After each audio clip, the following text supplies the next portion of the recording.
Kumulo na ang ating ano. Kain na tayo after this. Kain na tayo. Kain na John.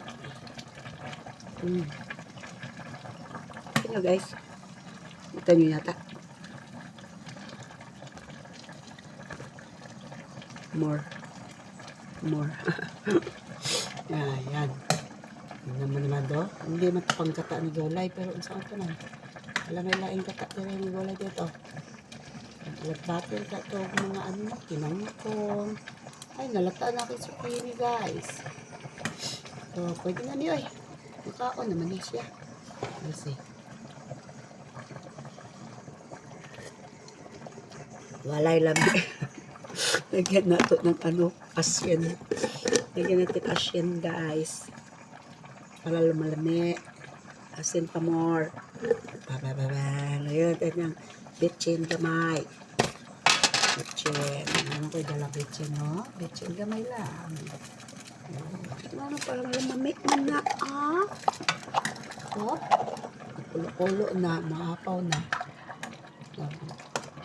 Ito ang aking sinigang na ginataan. Kulang sa kata man siguro eh.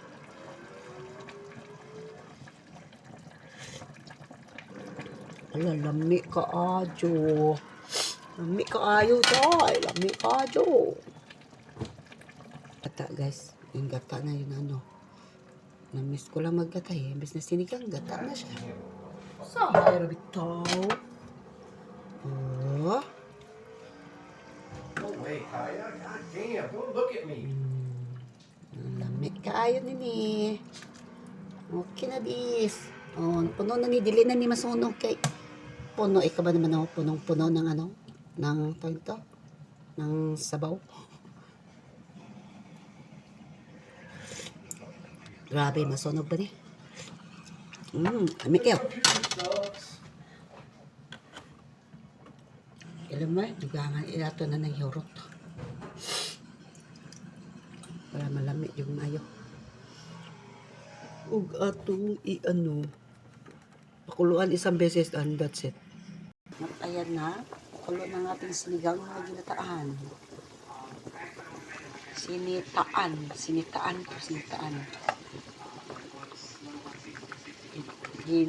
Ginasigang. That's it. Pula natin na yan, oy. Bala na yan, luto niya. Ito naman kayo dyan. Pakukuluan natin. Okay na niya sa kanya. Yup, okay na yan. Okay na yan.